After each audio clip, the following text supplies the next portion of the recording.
this has just more recently been refenced.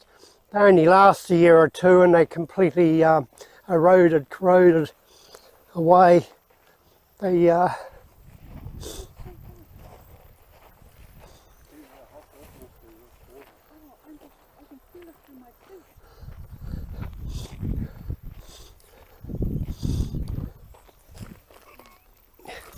see the corrosiveness, the wire, and then that just falls to bits. What do you think of it?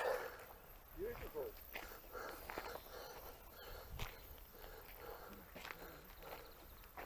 Does it have a name, this pole? Yes, but Dr. Evelyn Stokes for the Waikato University assigned the students to everything.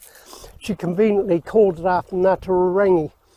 Completely made up, because TeWhare said, and Gail Leaf and others always said, every hot pool's named after Ngāti Rārangi. What an abuse and a travesty of ancestral things. This pool, his full name, is named after Matarai, one of the two brothers. Matarai Marais at Reparai, and Matarai in Tarama.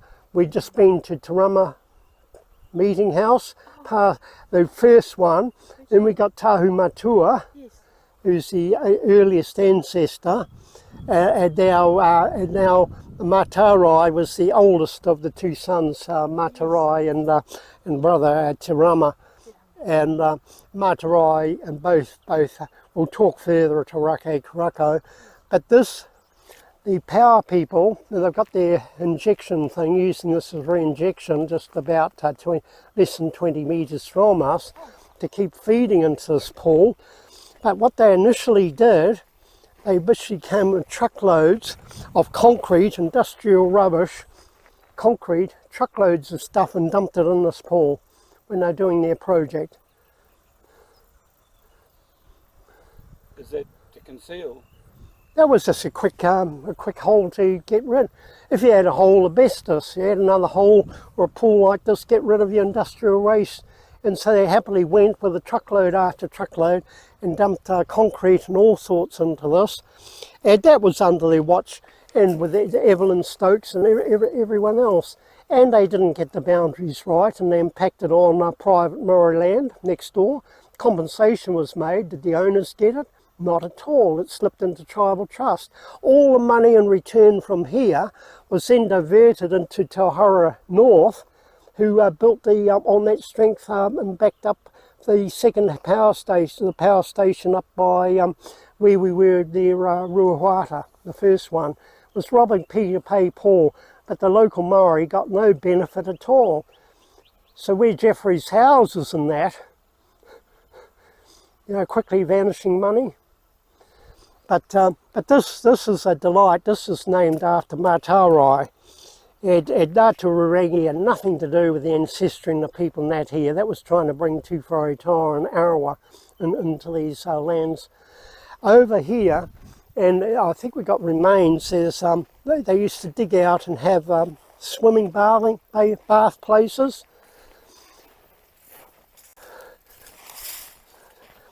There's been overflows over many years, and each overflow's put another silica deposit. The drainage place goes out and empties out in the river by the marae here.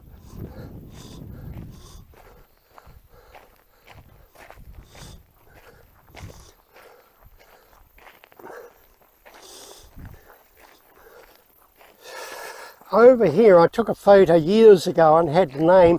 A lady in 1890 put her foot down and left a footprint, preserved for decades and decades, and then it's finally gone. But I've got a photo with her name and a photo of the footprint she left here before we had another overflow. But in here remains somewhere in here. See, they put a more recent track coming through here. But there are a couple of dugout bathhouses. People used to come and they bathe in the evening. But the water's not there anymore. Well, the water used to come and be piped off for the from here. The water's not there anymore.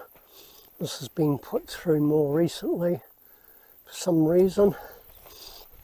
you get the volcanic, get the mud soils.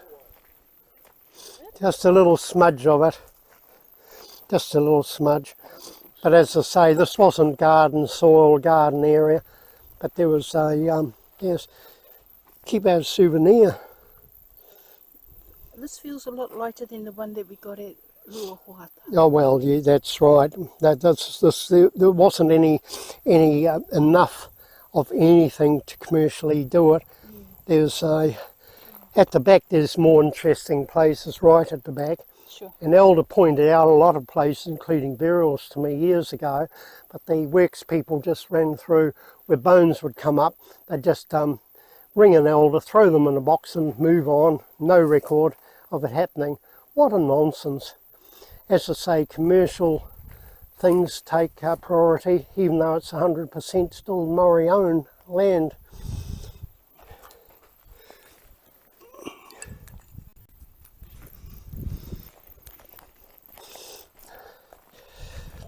But that was one of the pools that was personally named after the Matarai, the ancestor. See how the fence is all corroded on this side? They've replaced this part, but not over here. Is this a geyser? No, it's a underwater. Well, it's underwater thermal water that's been here forever. See, they don't last long, do they? No.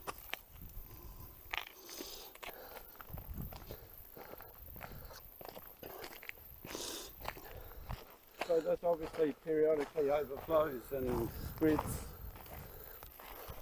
Yes, and when it spreads, it leaves a silica coating. Wow. I see what you mean. You get that out. Now there's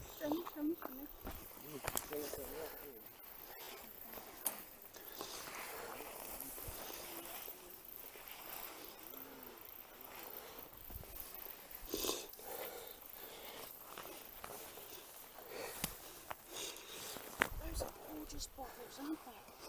Look at that little wee short one there. Oh, are they just ordinary? Yeah, they're just modern ones. Oh, are they? Oh, okay. In my day, we had long neck ones. Yes. Choice of pub fight at Donnybrook in the pub. You had a good handle, didn't you? So this is the only pool here around here. There's a little river outlet down there. Yeah, well, look, it'd be diverted. They had a bathing place, and I get the feeling that's a very hot pool, that one. that's why they had the outer holes they dug. They were even digging them in the 1800s just to have the trap a bit of water, but warm enough to wash and bathe in.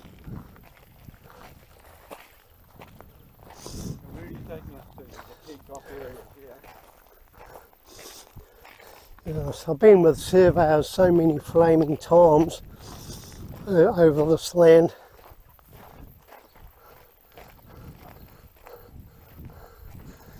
I don't know what the latest thing is they're doing this for.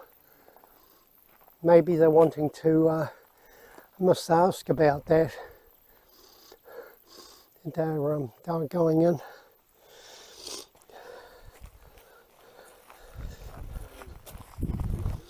No, the two pools I noted were just in this overgrown in here.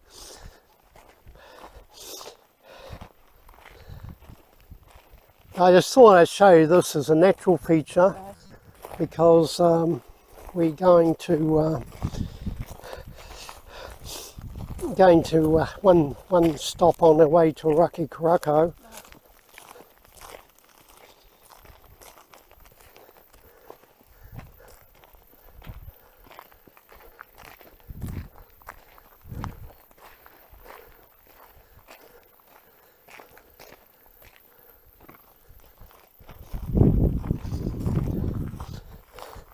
And then they built a shed further down, trapped the water. It was used for some years, and which people come in the evening and use. more of a changing shed as well.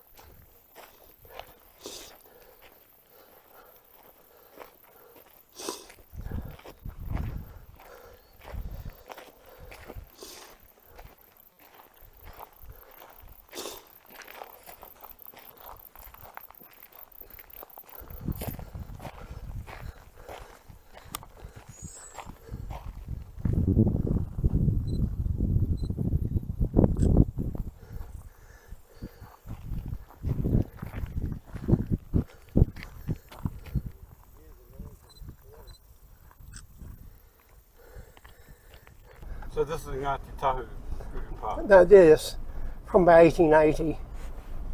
1880s. That's when it's been set aside as an urupā. Oh, right. I believe on the top there was a little defensive place. I've got photos of them putting up these signs. I've got the photos of them. Tahua Kuri. And that's got the tūwharotawa mentality here. So that's the Asha urupā.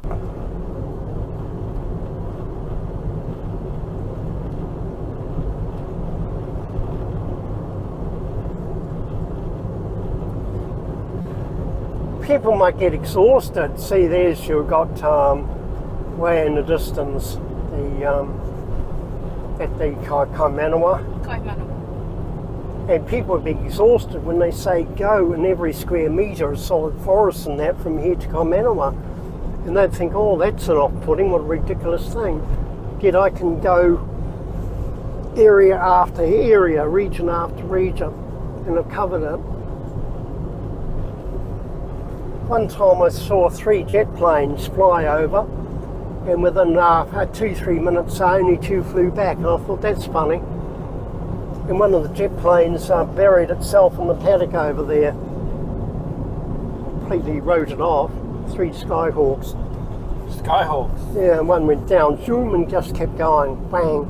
Did the guy eject all right? No, he was killed. Oh. He was killed. Oh, And that's why I witnessed the 3 go over. I didn't see the actual crash, but I thought how strange it was. Within 2 minutes, two flying back. God, those guys would have been crapping themselves. Yes. Skyhawks were legendary for doing bad things, though. They're probably still mothballed. So that was back in the paddock over there. So there's another little forest gump thing I've been, strangely enough. Yeah, we were there when the skydiver plane came down in Whaitaima. That was quite an exciting afternoon. It was about every police car, every ambulance, every fire truck within the Rotorua and Taupo area was down there. Isn't it funny they do that now? And when I first came to Taupo, there was 1 sergeant and I think 2 constables, Sergeant Waters, and 1 wildlife wildlife ranger. And about 20 years later, there were about 30 policemen and officers and captains and everything else, and still 1 wildlife officer for these same regions.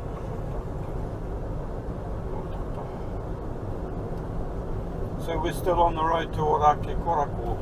In front of us is that hill, It's what hill? that big hill in the distance, That's that all right, hill in yeah. the rain. No, that is Whakapapa Taringa, the ear, Taringa. Taringa. Whakapapa Taringa. So the full name there is Whakapapa Taringa. And that's the dominant one on that hill there. That's the name of the pa, That's the name of the hill. the name of the hill. And I did a site record on lower slopes that have just now been cleared of trees, of a record I did and kept its integrity for 40 years. I'm now been up there with the logging crews and that, and they were going to put something right down the side of it. I did record that 40 years ago, so that's my forward thinking and the accuracy of the records I do.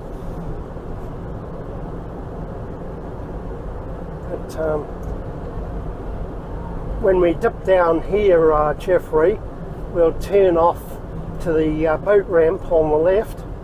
That's at the foot of this, just by the bridge.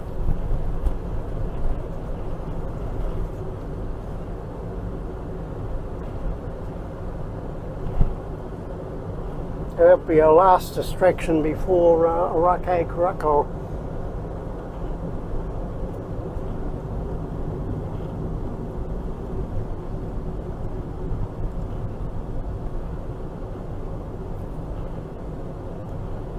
It's the logging track that goes up the hill and round the corner. The day I was out here early morning, it was all fog and mist from the river, so I got some good photos of sun rising from up top there.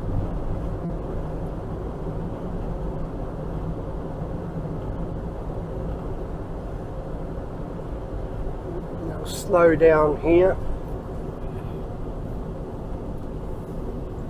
And you've got a sharp turn left.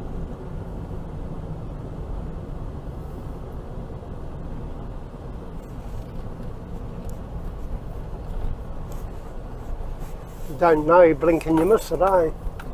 Exactly. Only locals would know this, for sure.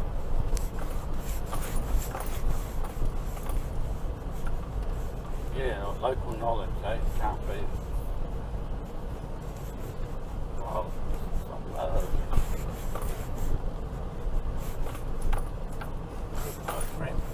Park anywhere that's not going to interfere with them.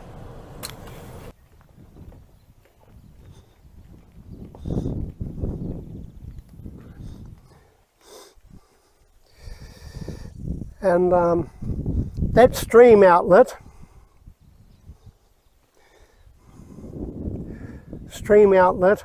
going, that's the Urakanui stream. Urakanui, and that goes miles inland, way inland. This one that goes up there? That goes many miles inland, the Urakanui stream, and there's a big hill part, and a prominent person's buried there. That's one I haven't got officially marked off yet, because last time I was with Evelyn, and we were about 600 metres from it, and the person from Milwaukee Pastoral Manager there, he had to get to a meeting quickly. So there's things like that I've got to follow up and tidy up. But okay, anything familiar to you? Oh, you get the odd trout popping out. I'm surprised I don't see one jumping now. This isn't the Waikato, is it? This is the Waikato River. Oh wow, it's that skinny. No, the original river on the hydro lakes have made most of the rivers were only that wide. Even with Ireland and past sites, they were only on very narrow, almost chump on to places. So people now lost with a hydro lake. I recorded nearly 100% of all the sites underwater now from the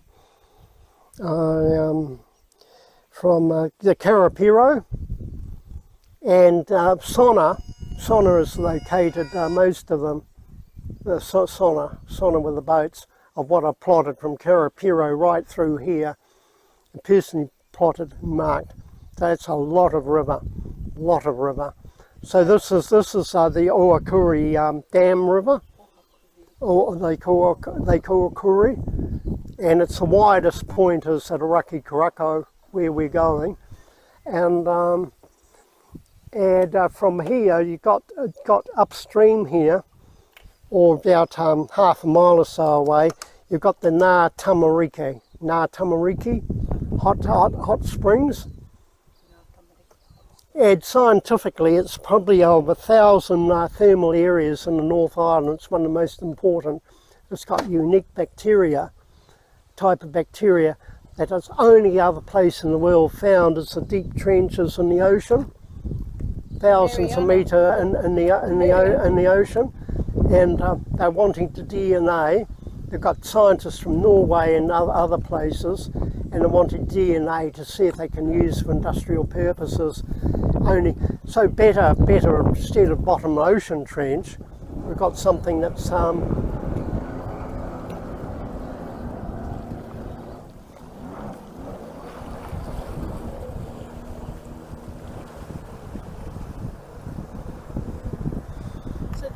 the most familiar thing is that the raupo. no, What? that's Pine trees. no, that's the one I sent you a photo of yesterday.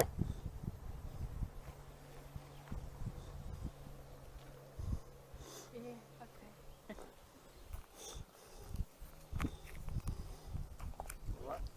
okay. I'll give you the history of this place. Most important. This is your Perry Kawau, Pa, K-A-U-A-U, Pa, Pare Kawau. And Kawau. that was the Pa. So Pare is the cliff, Kawo to shag, so it would be the... That's right. And I used to have it K-A-W-A-U, but it's still the shag, whatever way. But the Rotorua dialects had Kawau. That's the dialects I've been working with. But that, far side, forestry land, and then they did one harvesting, modified it badly. Well, there's, last time I was up there with Evelyn, forest, and I stood with the people and I said, don't have this, don't have that, don't let it get replanted, do away with these self-raising pines. Yes, yes, yes, yes. Now look at the pines up there now. 5-10 years time and be double the height. People, they had these environmental portfolios, they got the areas of in Wairaki Pastoral. I can do the work or get someone to assist me for nothing.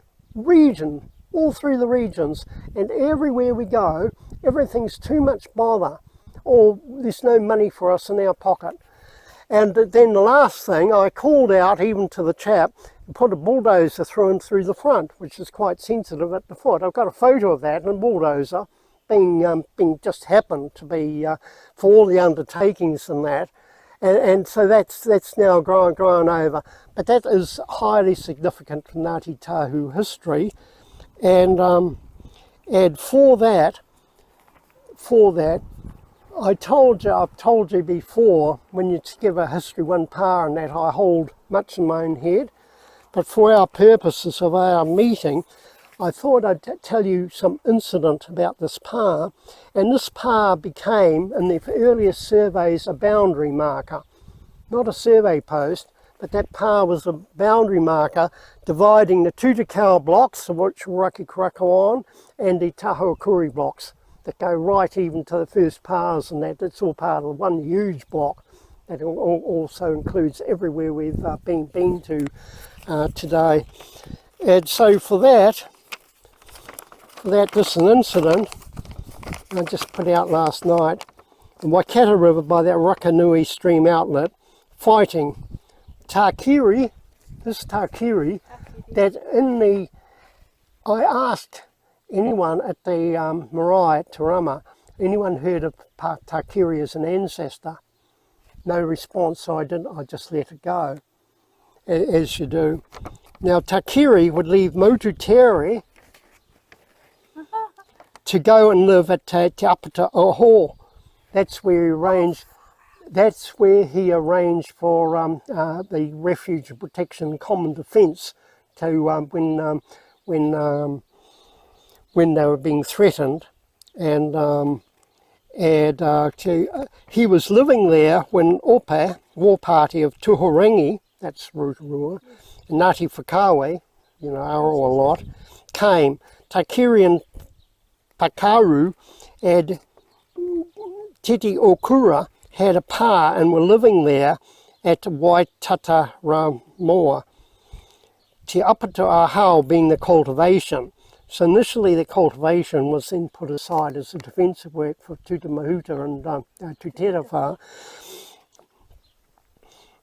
I think that's a beautiful piece of history and one that should be used to illustrate the depth of connectivity between the Hapu. And don't think I've tried that for 50 years and then I get a desist my unauthorised wanderings and that, as if I'd run away and turn tail from the Ashes and everyone else.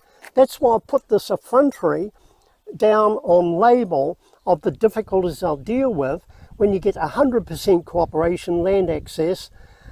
Did you show her the response of the Pawa Rangitoto to me? Did you show Jeffrey that? About yes, about all the approval, permission and voluntary work I'm doing. Yes. Voluntary work, no one today, out of pocket. The now Te Pakaru and those people gave 2 native garments to give the war party, the Ope, to make peace. At least they should also be killed by the Ope. This they had been at the cultivations, and on their return they found Titi Okura had been killed after this war party. Always when I look for, they've attacked us, or Tūwhare, all these terrible people attacked us, I always look for reasons why. And they don't ever tell the reasons why. Often it's something they started themselves. This had been that cultivation on return had been killed.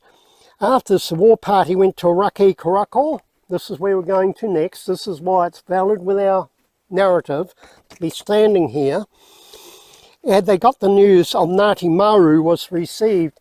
Now when I talk about Maru and Karaka, Ngāti Maru here, I'm not the Maru of the other tribe, that's the Nauru by name only. When they got the news Ngāti Maru was received, the news was brought by Te Narara. This was the Ngāti Maru of Hauraki Ngāti Maru. Parikawa, now Parikawa isn't the woman of the Western Bays. Parikawa was a man who was born in Raki Karako, and when I went to Wellington I found Hapu and that down there. We're confused as to the two. Quite different time and place, man, woman, same name. Came to Parikawa and Kura, a member of Ngāti Maru, was sent to the Pa to Parikawa. So Parikawa was here and Ngāti Maru man was here on this side. This side of the river. Kura said, "Give me a canoe to cross over the Waikato so as to come on to the Hongi." Now they're calling each other both sides of the river. So he had his war party, Ngāti Maru war party, and there was the physical boundary of the river in this high place that was occupied by, I think it was about 100 warriors of Ngāti Tahu at the time. So we can Hongi, he was demeaning them. He was demeaning them and was saying, "Oh, come on Kosi," and that, you know, and we can Hongi. Parikawa gave him a canoe, because they were related. Gave him a canoe,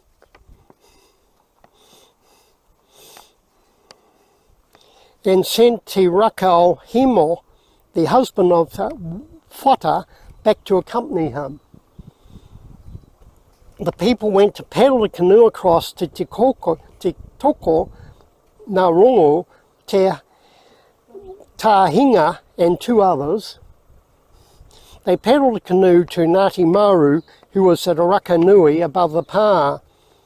When the canoe landed, the 5 men went up to tell them, and they were caught and killed. See the subterfuge? Harm cozies, let us hongi. Oh, there's a canoe blocking us. Send a canoe and then we can come. And so they sent 5 people, some of which I've named, and to Hongi, immediately caught and seized, plus the canoe that they wanted for the war party on this side to come over. It's easy for one person to swim over, you know, and to carry the narrative. Te Rakau Himo went back and told the people in the Pa that Ngāti Maru had killed the men and taken the canoe. Then the war party attacked the Pa. When they were advancing to the Pa, Takiri and his party fled in their canoes to Taupo. They paddled upstream as far as Rakanui, left the canoes, went inland. Rakanui is a stream flowing in Waikato. They came to some distance above that stream, left their canoes and came overland to Taupo. Parakawa remained with Ngāti Tahu fighting. Tataia of Ngāti Tahu and 5 others were killed and 9 of the enemy. The war party did not take the pa, but the pa was abandoned. Ngāti Tahu crossed the river. Ngāti Maru went to Rakikarako, taking the bodies of 6 of the Ngāti Tahu. Then they had killed, they ate them there and went away. Then and this is what Ngāti Maru were famous or infamous of doing. And then Ngāti Tahu went to Rakikarako and stayed there. After that, Parikawa and Ihuwaka went to Mututeri to join Takari. And that's when I say about the relationship they had, but the population were with chiefs and that at Rutanaro, we're at Mututeri, nothing weird in Grace's books or anything else. You've had a late rewriting, very colonial retelling, indoctrinated piece, and by the time writers like John Grace came to the scene, and they're snatching things that were never there, not on record of that in the first place. Thus ends my story of that, the relationship and the fighting, an incident at that pa, and we can go from place to place with the same oratory. But then, when I say 3-volume works, it's not of where we've been, my early reference, right to the fact of many miles away where we started with the association with Tutamahuta and key players, and then coming up this place, and the wider relationship they had all the way down here to Mututeri. This is where they link in one of the many links, coast to coast, north to south, they have here, and the one back over here, the one over here, that's Tahu Matua. That's the ancestor. Named after the marae we went. Yeah, named after marae. And that's his son, Toroa. I met up here with the opening with families I haven't seen for many years. They were more over past Mangakino and over Kawhia and all that area. So I met up with them at this here, opening here, some of the principals that were connected there. So when I first came into these regions, many of the local Maori living at Reparai and that didn't even know this place was here. And this was their heart, this was their foundation place.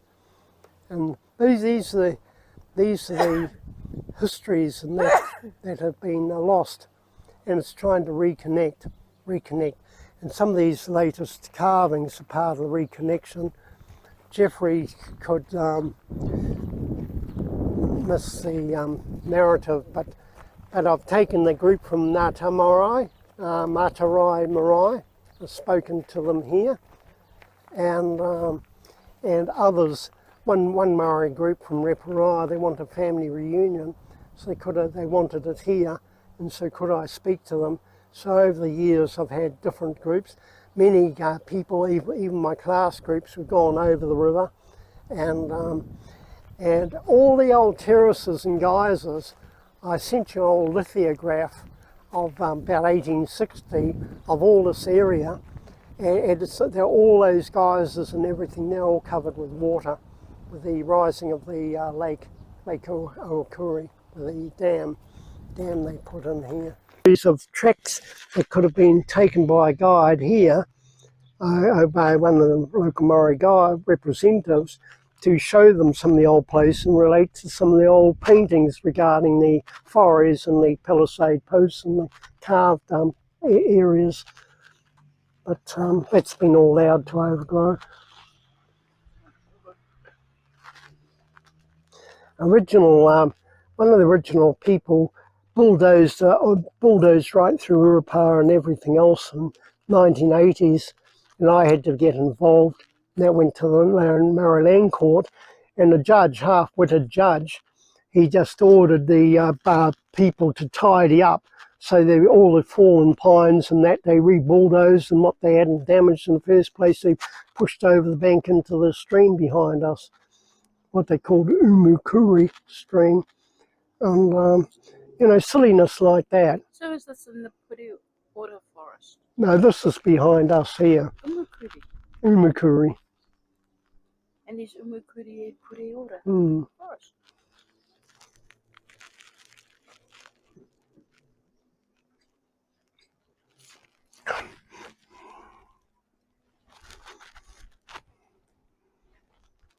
And the Paupā used that as a, and the straight banks as a barrier from the reef, behind, a physical barrier.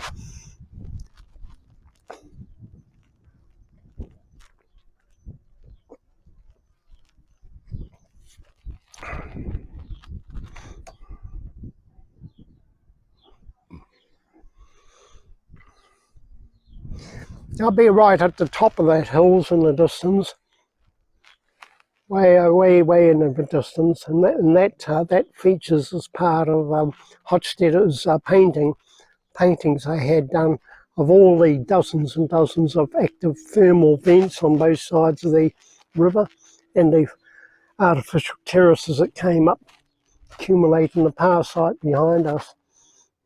That's amazing.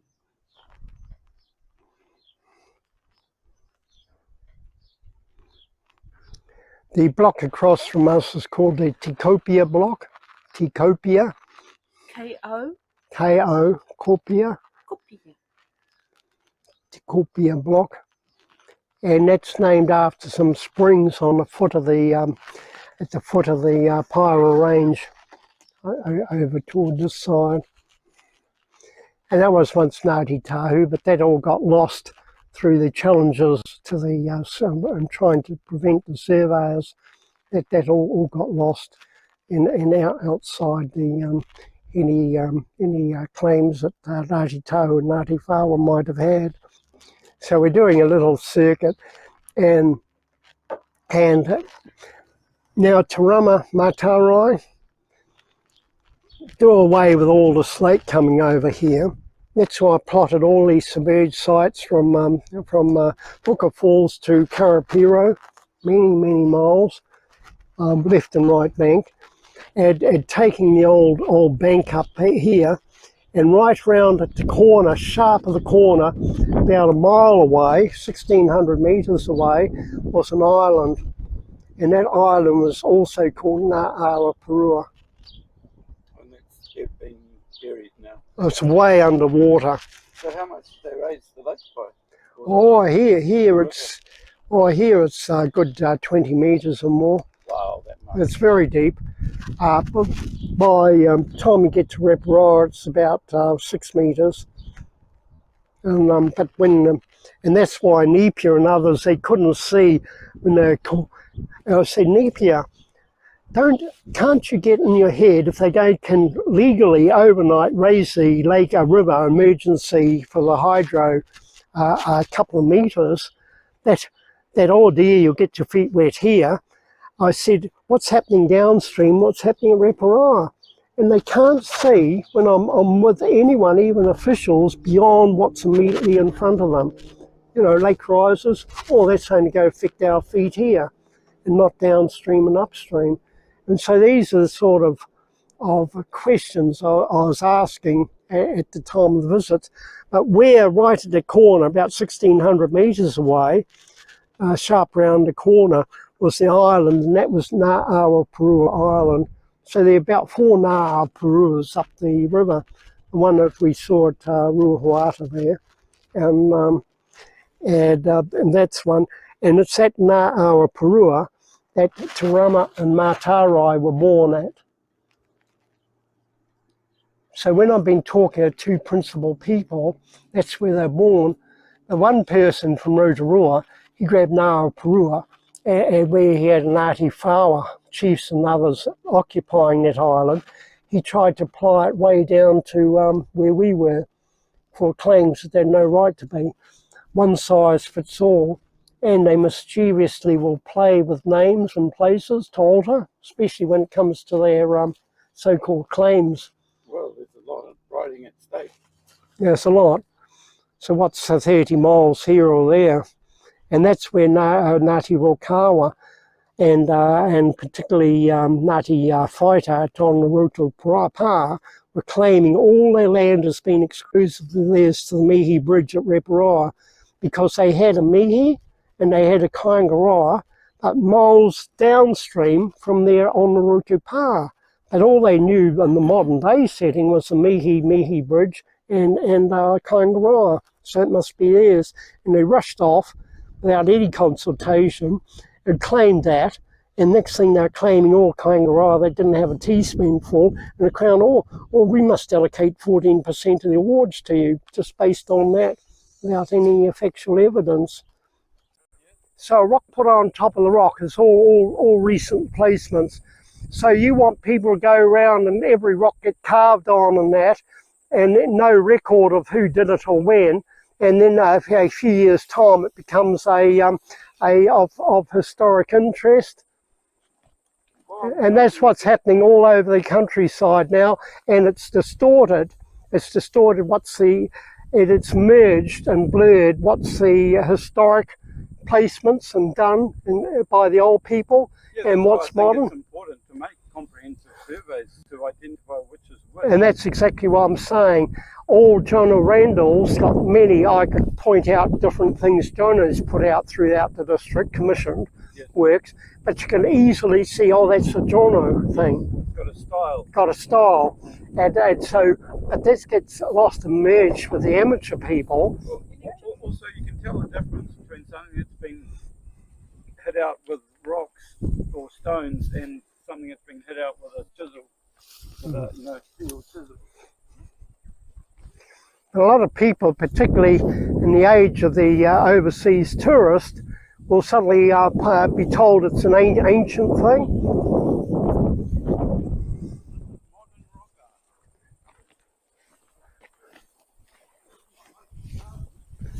Oh, no.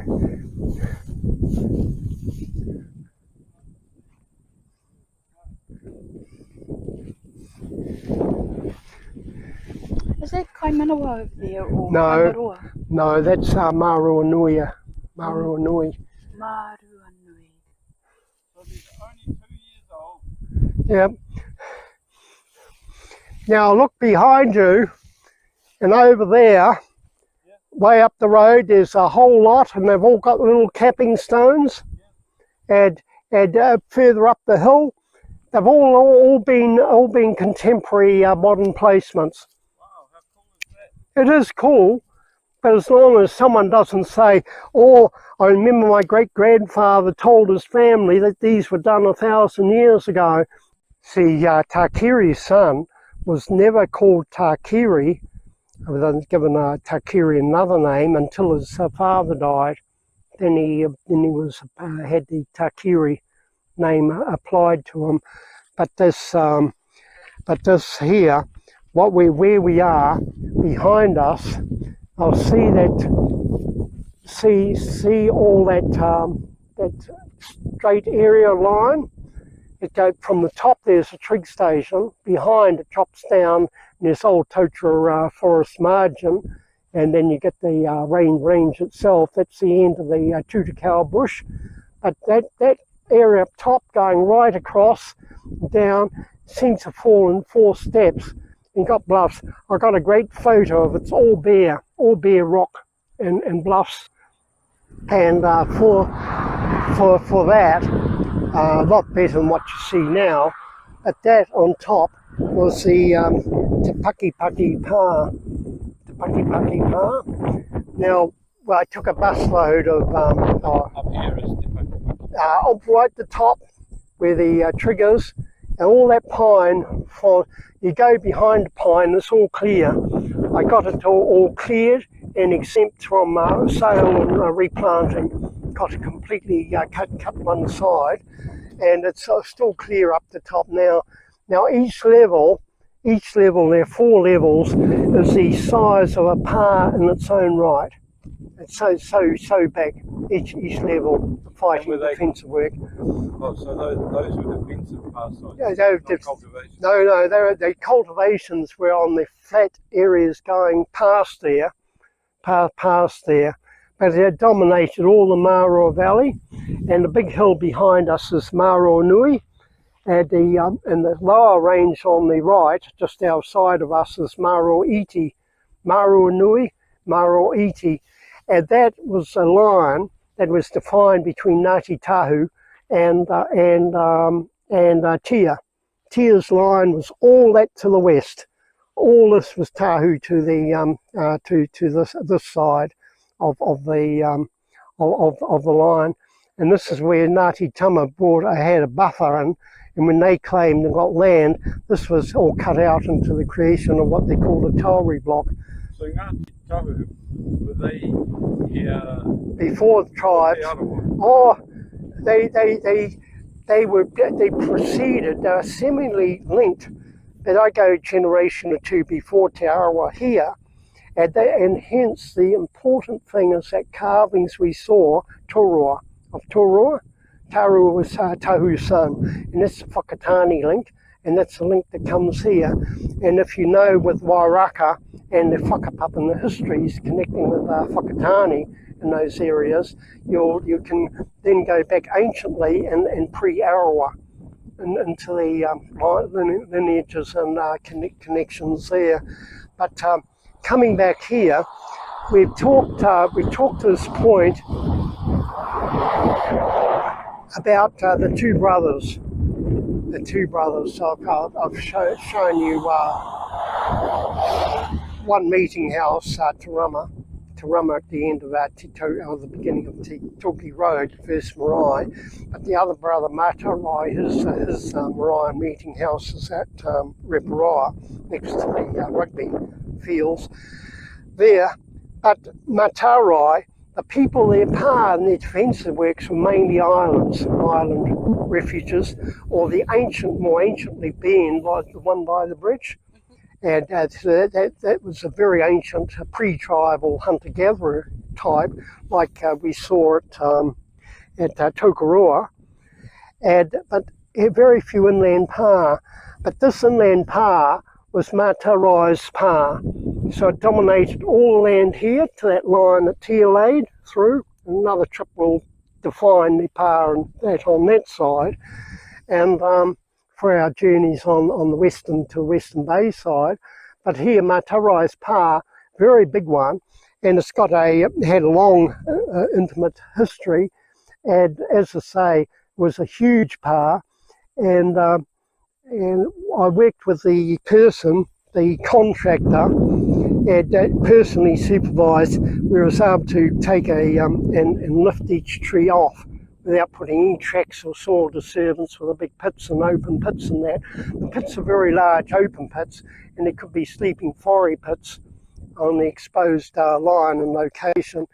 So Matarai's pa to Pakipaki, Pakipaki, I've got the full name of Pakipaki. Pakipaki was the chief, and the area was named after Pakipaki. We've got the Hill of the Green Parrots and all the snares and that up there. I was able to locate the very earliest trig point put in pre-1900, the remains of that. And for that, the stream is called Pakipaki Stream, but it was named after the person himself, Pakipaki himself. And that's when they preserved his head, and they used the water there to preserve his head. So that's where I've got the thing. His full name was Pakipaki or Teauhi, Teauhi, T-E-A-U-H-I. Teauhi. Pakipaki or Teauhi. So that was the full name of the chief. But then we've got later histories, even time in Takira's time, when people even from Terangita, and there were different groups, came to attack this place, and that was the time of the muskets. And peace was made, and over a place near Horoa, and they buried the bullets. They had an elder in another hill way over there point out the place that the bullets were buried, because he couldn't take the bullets that had been dedicated to use from fighting and killing. So he didn't go and shoot birds and game and that. So seeing peace was made, they buried the bullets. But like you hear, burying the hatchet. And so certain practices were carried on. So that's the end of our little trip for the day. And that's where I'm connecting people like Matarai and Takiri and others, and bringing a wider association, which brings the smaller hapus like Chichimahuta and that into the wider picture, an overall picture. That since the fighting in land courts and divisions and fighting over 100 acres of land and then the successions and the swapping over further divisions and the lack of succession to certain aggrieved members, that has carried on. So you've had both a tribal and a wider disconnect, and it's just on down till today. Hey, that's a lovely story that you've told. That's the best story I've heard today, and it gives me hope that the discord between those two hapu can be resolved over time, that people focus on what has unified them in the past rather than what is currently dividing them. Well, it may morph through their through their own children, younger people. Hopefully now can be more open.